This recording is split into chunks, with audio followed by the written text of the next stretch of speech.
अकोला शहरातील जुने शहर भागातील राजेश्वर गॅस एजन्सीवर सध्या नागरिकांच्या लांबच लांब रांगा लागल्याचं चित्र पाहायला मिळत आहे। अनेक दिवसांपासून गॅस बुकिंग करूनही सिलेंडर मिळत नसल्यानं ग्राहक त्रस्त झाले आहेत। गेल्या काही दिवसांपासून गॅस सिलेंडर मिळवण्यात होत असलेल्या विलंबामुळे नागरिकांना वारंवार एजन्सीवर चक्रा माराव्या लागत आहेत। विशेषतः वृद्ध नागरिकांना मोठ्या अडचणींचा सामना करावा लागत असून एजन्सीवर पिण्याच्या पाण्याची किंवा बसण्याची कोणतीही व्यवस्था नसल्यानं संताप व्यक्त केला जात आहे।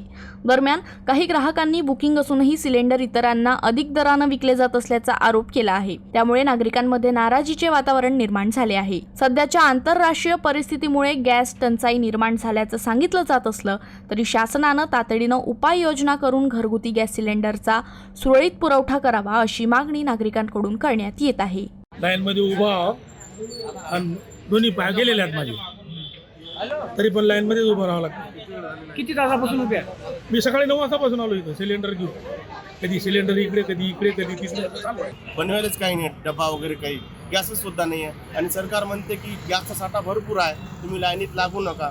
आणि इथं आलो तर इथं 2-2, 3-3 दिवस लागत आहेत, 4-4, 5-5 तास लागत आहेत। मग हे कसं करायचं? आम्ही गरीब लोकांना काय करायचं?